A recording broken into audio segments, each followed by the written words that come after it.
V'yikach Korach ben Yitzhak ben Kos ben Levi. Korach ben Yitzhak ben Kos ben Levi took. Now, what did he take? So Rashi over here cites two interpretations of the lokach. What did he take?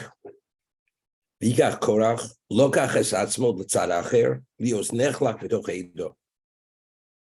V'yikach Korach, he took himself. He placed himself on one side of the equation, L'orel Akuna, to come to contest the Kuna, the rights of Aaron, that he should not be the one to be the high priest. As we'll see in a moment, Unklis Vispaleg. Ikov means he came to argue. He separated himself. He separated himself to be able, Nechlak Mishareido Lahasik Machlokas. He separated himself from the Eidah, from the congregation, to be able to launch this mutiny, this machlokas, this dissension. As we find, one is taken by his heart.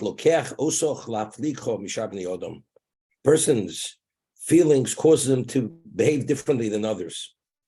So the first interpretation, Vayikach, he took himself, separated himself from the rest of the Eidah to be able to contest Moshe's position, that he chose his brother to be the Kohen, that the Bechorim, the firstborn, are no longer qualified to be the Bechorim, to be the firstborn.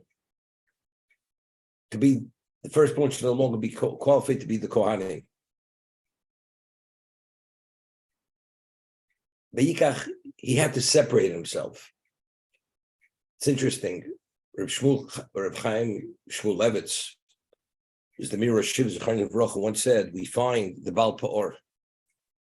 The Jews, we were about to go into Canaan. Bilam was commissioned to curse the Jews. He didn't succeed, but he told Balak that if you want to destroy the Jews, Elokeim Shalei Sonim Zima, that the God of the Jews will not tolerate Zima, licentiousness. And there's no story with the Nos Moab, the Moabite women. They went to seduce the men, and then there was the plague. And if not for Pinchas's intervention and his zealotry, as it says explicitly, the Jewish people would have been destroyed through the plague. Pinchas's zealotry, that he put his life on the line for the sake of Kiddush Hashem, that quelled the plague. It stopped. Now, what was the Baal Pa'or? Baal Pa'or, the Gemara in Sanhedrin explains that they would defecate on the idol. That's how they worshipped it, through defecation. So the obvious question is, we know that the whole concept of worship is a person's interaction, its submission by showing the greatest love and acts of honor and reverence, by bringing gifts, sacrifices, and endearing the idol. And defecation, there's no greater level of denigration. Yet they chose to worship this idol through defecation.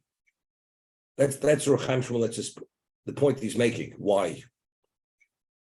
So he explains that if a person takes on certain behavior patterns, which are societal behavior patterns, and society has certain values, when you identify with values, to act and behave differently, it's very difficult.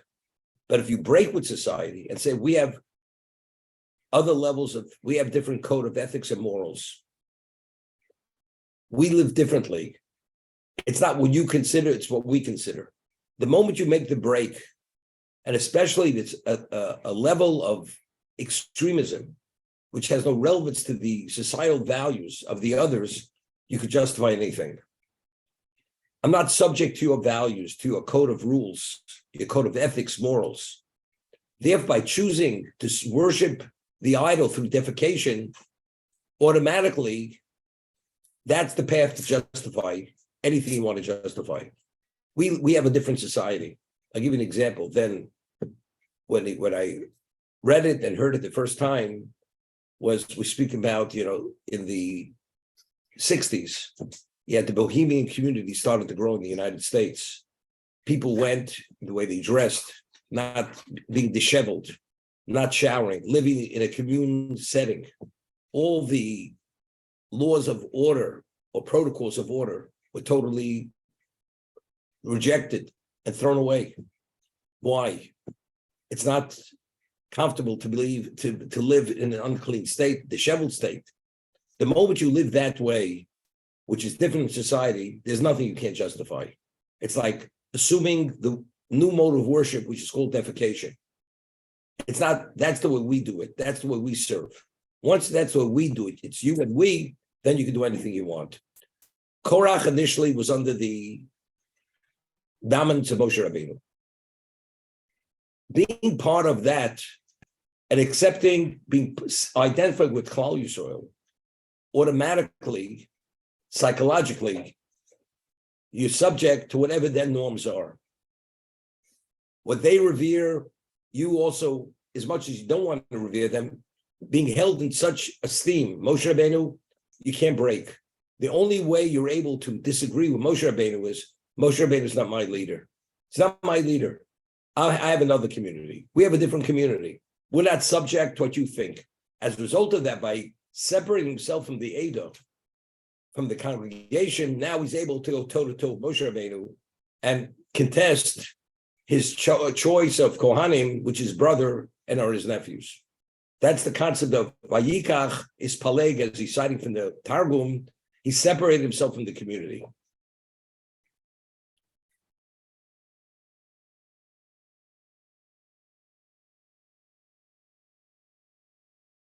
We find even in terms of Acher, Elisha ben Avuya, the Gemara tells us that he was the Rebbe of Rameir, that when he saw the child being sent by his father to send away a mother bird, and he falls to his death, and the moment he sees this, he says, "Liz din v'liz dayim." There's no judge, there's no judgment, because here you have two mitzvahs where the Torah says when you fill the mitzvahs, arichas yomim, one merits longevity. Here he's following the instruction of his father and to send away the mother bird, and he falls to his death. He says, if that's the case, les din, les die. There's no judgment, there's no judge. I reject everything. And what does he do? He goes to a brothel. So when he comes to the brothel, the woman sees him. She says, aren't you the great rabbi? And it was Shabbos. The day was Shabbos. He goes out to the garden and he takes a radish and he pulls it out of the ground. And what does he say? He says, Acher ani. Acher, I'm someone else. I'm not the person you think. As long as you identify as Elisha ben Avuya, you can't walk into that brothel. The moment you go and make that break and you pull that radish out of the ground and you violated Shabbos, which carries the death penalty, the most extreme level of death penalty, automatically you're allowing yourself now you have no problem going to the brothel. I'm not that person. Once you're no longer that person, you have no problem going through the door of the brothel. It makes it easier. It's the same concept of ispaleg, vayikach.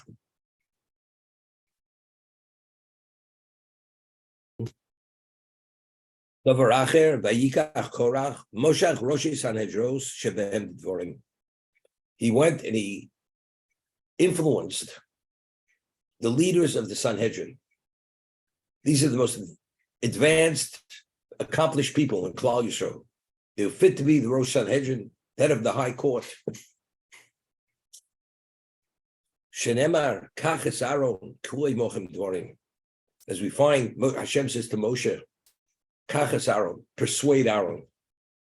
As we discussed, if a person has the power of persuasion, and you're able to really persuade the person as you think to succeed, the person basically has no choice. He's lost his choice. You convince the person to such a degree through your persuasion, you've taken him. As we always say in the negative, he's been taken. What does it mean he's been taken? Because you've made it so attractive, he can't see there's no alternative. Korach being such a wealthy man, being a person of such status and such pedigree,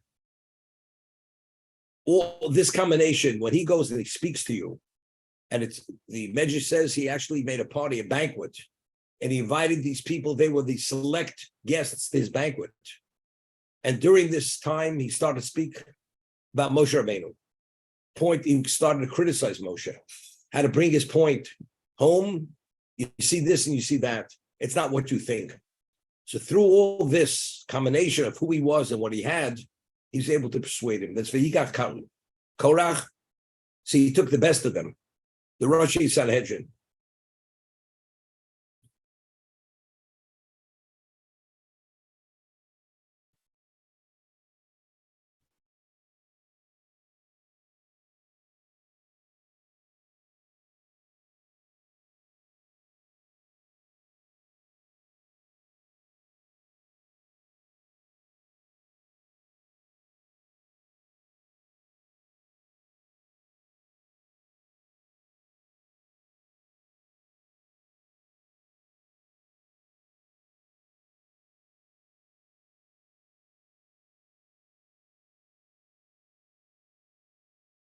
The concept that Gemara tells us in Ksubis, the Torah says that if a judge received a gift, even not specifically to favor one of the defense over the other, but previously received the gift from one of the people, judges they would disqualify themselves from adjudicating that case because it has realms to shochad. Shochad is bribery. He's lost his impartiality. He's no longer impartial. There's a certain degree of bias, and that bias doesn't allow that he should see it clearly. And the Gemara says, what is shochad? What does it mean to shochad? In Aramaic, the word chad means echod. Means echod. Shechad. The moment you accept something from someone, you're one in the same with that person. You see it the way he sees it. So the judge himself isn't necessarily corrupting the law because he knows he's doing the wrong thing. We're not talking about just a dishonest person. The moment you receive a gift from someone, at that moment, you become biased, and that bias doesn't allow you to be objective. Like we say, the halacha is a person has a conflict of interest, he's not qualified to be a judge or even a witness. Because the moment you have a conflict of interest, your level of objectivity has been tainted. You no longer see it the same. It's shachat. When you receive something, you see it. And the Gemara tells us that there was a person that Rav had something on his shoulder. He had a feather. And right before the case, one offense took the feather off his shoulder. That his frock should be clean. They shouldn't have a feather. When he did that for him, he accommodated him for that. Rav says, I'm no longer qualified to adjudicate this case. Because he did a favor, and it was noticeable that he accommodated him. He says, I'm no longer qualified. Shechad. I do something. So a person, power persuasion, and you tell people certain things, and you point out things, and you give them gifts, and you invite them. This is the lead. The lead invited to Korach's banquet. And initially, they didn't know what they were going to hear. And the way he wined and dined them. That's shechat. By valuing the person, giving him that sense of value, now he becomes... You have that entry point to be able to what? To deliver whatever you want to deliver to that degree. That's vayikach. That was the power of persuasion, and as he did it, as a result of this, therefore, he was able to influence even the greatest of the Rosh Sanhedrin. We say that Soni Matonas Yichya. Posuk in Nishlei, Shlomo says, the one who despises gifts, he will live. What does it mean? So the way the Malbim explains what Shlomo is saying, we know that there's a mitzvah of Valachta B'drachov, that we have to emulate the way of Hashem. And to emulate his attributes. Mahu rachum, avatate rachum. As he's merciful, you should be merciful. Mahu chanun, as he's gracious, you should be gracious. Mahu malbish arumim, as he clothes the naked, you should clothe naked. As he clothed Odom and Chava. Mahu kover mesim, as he buries the dead, as he buried Moshe Rabbeinu, you should bury the dead. You should go and emulate his ways. That's mahu ma'afato. That's where you should do it. Hashem never takes. God never takes. God is always on the giving end. He's never on the taking end. As a result of that, a person who doesn't take gifts, you're on the giving end rather than taking end, you're emulating and reflecting God's characteristic of what? Of being a giver, not a taker. Therefore, Soni Matonos Yichir, the one who despises taking gifts, he doesn't want to take it under any circumstance. And he's Yichir, he will live. Why? Because by emulating the source of all life, as a result of that, as Hashem is eternal and he's not influenced by anything, you're not going to be influenced. You'll be protected. As he is not influenced, and because he doesn't take, he only gives, you'll be able to retain and maintain that objectivity because you only give and you don't take.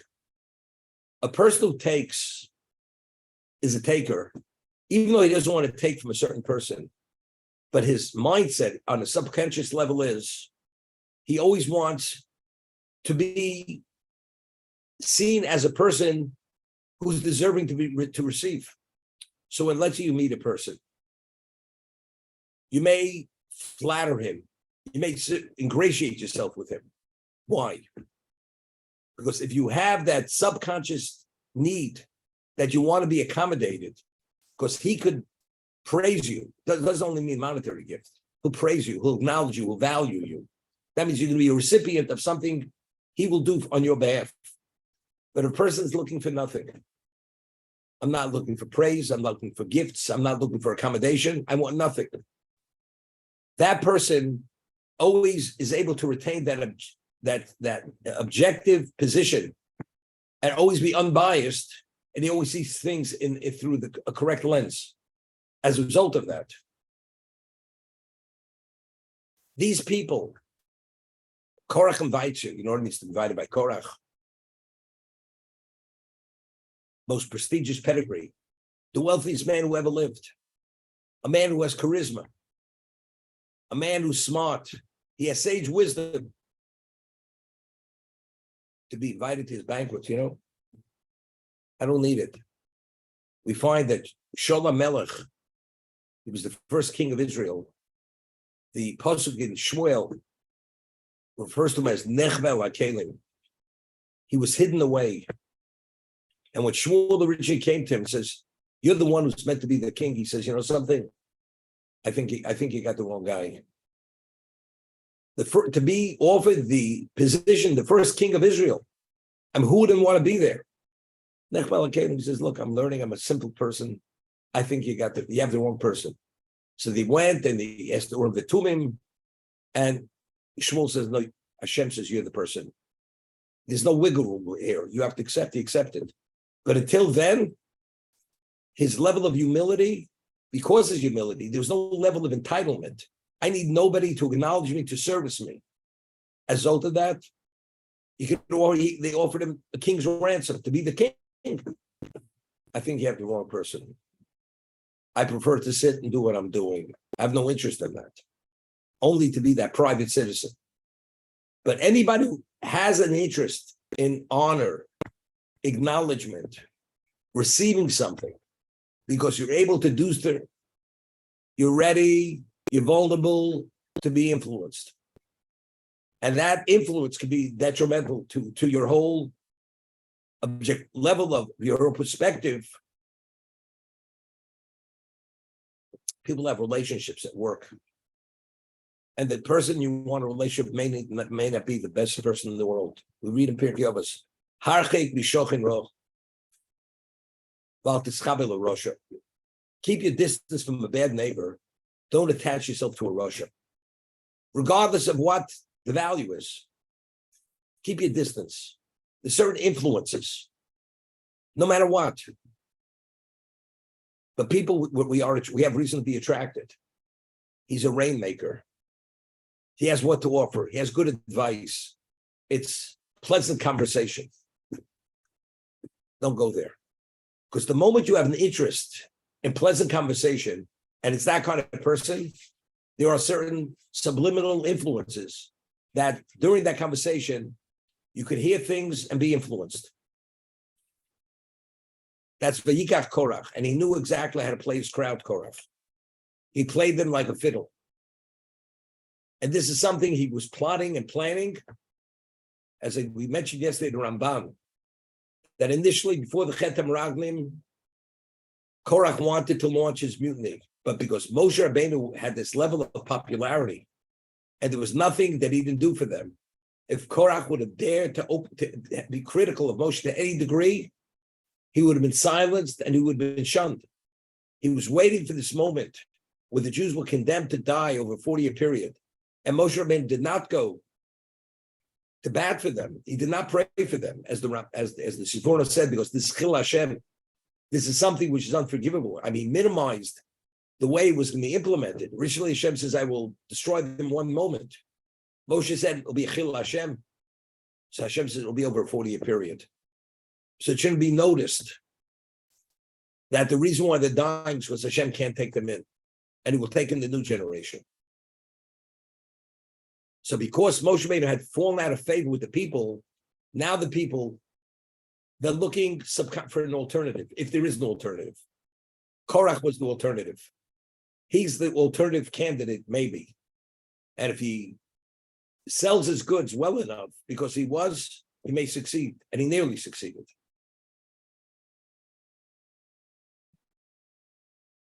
As mentioned, Chofetz Chaim, to be able to say the term on the Jew, Yimach Shmo V'Zichro, it's a pretty strong statement. Yimach Shmo V'Zichro is a person's Amalek, use it on the non-Jew who's a Russia. His name should be obliterated. His memory should be obliterated. Yimach Shmo V'Zichro. But every Purim, when the Chofetz Chaim would tell over a story, and he mentioned a certain Jew, he would say, Yimach Shmo V'Zichro. Who is the Jew? When the Chofetz Chaim was a little boy, he was an orphan. And he may have been between 8 and 10 years old. He lived in Vilna, and the Chofetz Chaim had a photographic memory, and he was a child prodigy. And there were a number of these young children who used to learn together. They used to call this, like shul, a klois, like cloister. It was a small, and they would sit and they would study together. They'd memorize folios of Gemara. They would read it horizontally, vertically, diagonally, and they'd play games to see who knew who's better when they were little children. And we know that the Haskalah movement, the stronghold of it, was in Vilna. The one who headed the movement, who launched the movement, his name was Adam Cohn. Adam Cohn, that was his name. Adam Cohn. He was a very charismatic type person, and he was a wolf in sheep's clothing, worse than that. And every morning, and they were always looking for future people to bring him into the movement, and to mentor them. And he saw the Chofetz Chaim, this little boy, Yisrael Meir. And every day, he would come to the Beis Medrash where he learned, and he would speak to him. And he had the gift of gab, glib-lipped, and he would talk to him, value him. He had the parents, he had what I know was often both parents, one parent. And every day he would come and speak to him. And he was really working on him to gradually draw him into his orbit and eventually take him into the Haskalah way of thinking. There was a simple water carrier in Vilna who was an observant Jew, and he watched this from a distance. How every day this Adam Cohn would come and try to gradually influence him and bring him into his clutches. This water carrier goes over to the Chofetz Chaim, this little boy, and says, I want to tell you something. This man is evil. When he comes to speak to you, he has an agenda. He wants to take you away from Torah, and he will destroy you. Your share in the world to come. You got to flee. You have to leave Vilna, and you have to go and hide in one of the villages outside of Vilna, because if he knows where you are, he'll come after you, and he's not going to let up. You have to go into hiding, and that's what he did to Chofetz Chaim. He fled Vilna, and he went into hiding until eventually they didn't know where he was, and he was able to become the Chofetz Chaim. Every Purim, he would mention this simple water carrier, that the reason why he was able to become the Chofetz Chaim is because of the simple water carrier. And he would tell the story of Adam Cohen, how through his position of prestige in Vilna, and he was a exceptionally brilliant person, and his ability of influence and the way he would speak. And after he finished telling the story, he would say the water carrier is Zecher Tzadik Livrocho, and Adam Cohen, he would say Yemach Shmo B'Zichro. Every Purim he would tell over the story of Chofetz Chaim, and that was the conclusion. Yemach Shmo B'Zichro. It was Vayikach. Kocho B'Dvorim. He took the words. It was power persuasion. Who you are, how you say it, what the incentive is, what you have to offer, all that goes into the equation, how to persuade a person. Korach had all the components to be able to be the ultimate influencer. And he used it to the nth degree, and he nearly succeeded. And yet, in the pasuk over here, when we're tracing Korach's pedigree, we only go back as far as Levi, right? Ben Yitzhar, Ben Kos, Ben Levi. Doesn't mention Ben Yaakov, right? The omission is obvious. Question is why. So here Rashi cites Chazal to Medrash. Ben Yitzhar, Ben Kos, Ben Levi, Lo Hiske, Ben Yaakov, Shebikesh Rachem Atzmo. The Yaakov, before he passed away, he prayed that he should not be associated. His name should not be mentioned. That his name should not be associated with this machlokes. Shneimar ubekolom al teichat kvodi. In the gathering, my honor should not be involved. So the reason why the Torah doesn't mention here in any way Yaakov's connection, because Yaakov was mispal, he shouldn't be mentioned. When do we find that we trace Korach's pedigree back to Yaakov? We know that, as we'll see soon, why did Korach think for a moment that he would succeed? Because Moshe Rabbeinu offered the testifier to prove who's the qualified Kohen Gadol, who's not. And he told him to take fire pans with incense and to burn it. And he says there's going to be one survivor. Everybody else will die. There's only be one survivor. Korach, being a smart man, being wise, having sage wisdom, how could he behave so foolishly? If you have a 1 in 250 chance or 250 chance to survive, do you take that chance? I mean, the odds are stacked against you. But Korach entered into this challenge. So Rashi later cites the Chazal, Eino hitoso. His eye misled him. What was it misled? Because he saw through divine inspiration that ultimately Shmuel HaNavi is going to be his descendant. Shmuel HaNavi, who is the equivalent of Moshe and Aaron in his time, is the descendant of Korach. So Korach asked the question to himself, if I'm going to perish, how could Shmuel be my descendant? Evidently, I'm the lone survivor. Therefore, as a result of that, I'm going for it. Eino hitoso. His eye had misled him, believing that Shmuel is going to be, evidently, he's surviving. But he didn't realize at the last moment, 2 of his sons did tshuva. And 2 of his sons extricated themselves from this whole story. And they were not swallowed up by the earth. Shmuel was a descendant of one of these sons. So that's Eino hitoso. His eye had misled him, and he misread the script. He thought that's a confirmation that he's in the right. A person could delude himself to such a degree. And when Moshe offered this testifier, he says, that's the proof that I'm right. Because if I'm wrong, how do I survive? That only proves that Moshe Rabbeinu is what? Is not the real thing. The whole thing is purely nepotism. It's not the word of Hashem. That Hashem allowed him to see Shmuel as being his descendant. I mean, a man at this level, is he worthy to have divine inspiration? That Hashem should reveal this to him? But it's only, again, it's to mislead him.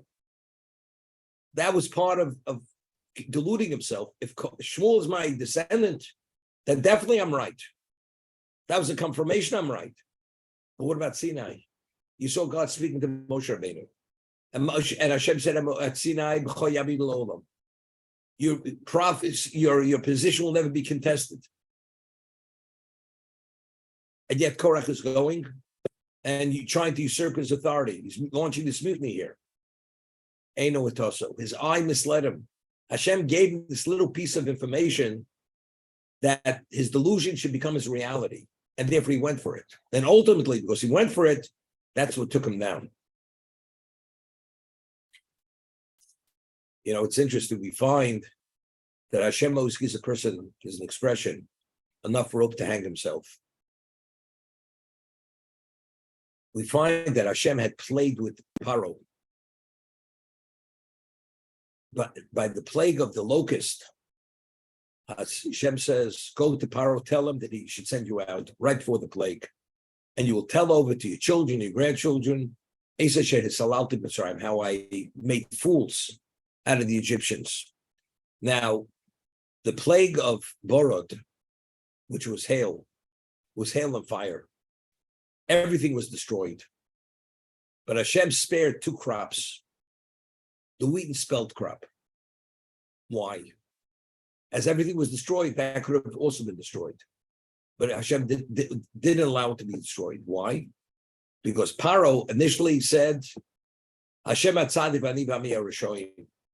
This confirms that Hashem's the tzaddik and myself, my people were all evil.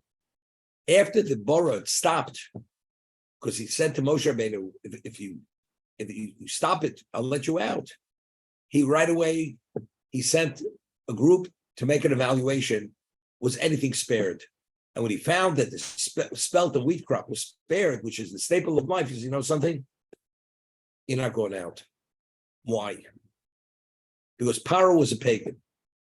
Everything in existence has a power behind it, has a deity. There's a deity of wheat, there's a deity of spelt. Evidently, initially I thought God is the omnipotent one, but I see no, the power is outside of God. Because if the hail destroyed everything, why didn't it destroy the wheat and spelt? Evidently, the powers, which God has no power over those powers. But all this was what? Was to deceive him. Because what happened? What was the next plague? The next plague was Arbe, was locust. This was their false security blanket. They believed that if they have the wheat and spelt, somehow they'll survive it. Then all of a sudden, what happens when the locust comes? The locust now is going and pulling the blanket right out from under them. What we believed is our confirmation out that we're here will survive. It's not happening. So it was to delude them that they should believe, and afterwards they realized there was nothing. What happened after we fled? It says Hashem destroyed every deity of Egypt except one. Which one did he not? Baal Tzifon, the Lord of the North. When we were in the desert, Hashem said travel back towards the Egyptians. And the only deity Hashem did not destroy was Baal Tzifon. Why? And over there, Rashi quotes the Medrash, Posky and Eov, Mashke Goyim. He misleads the nations of the world. Hashem left that deity, that power, didn't destroy it, to mislead. And when we traveled back towards the enemy, Paro says they're locked into the desert. They can't escape. But that was all only to mislead him, that he should think that Hashem is not in control. Then he destroyed that also. Hashem gave Korach this divine glimpse of the future. Shmuel Banav is your descendant. If that's the case, I'm not going down here. I will not perish. I'm going to be the lone survivor. This only confirms that my suspicion is 100% correct. And ultimately, that's what destroyed him. But he didn't realize that his children, at the last moment, two of his sons were going to do tshuva.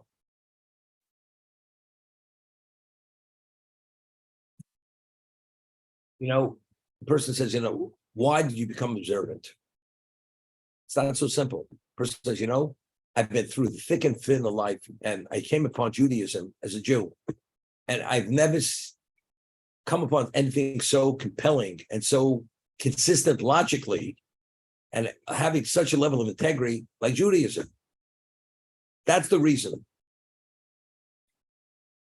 Even though it's a great reason why to come back and to be attracted to it, but there's one thing that's missing, unless he comes upon it eventually. Masorah is key.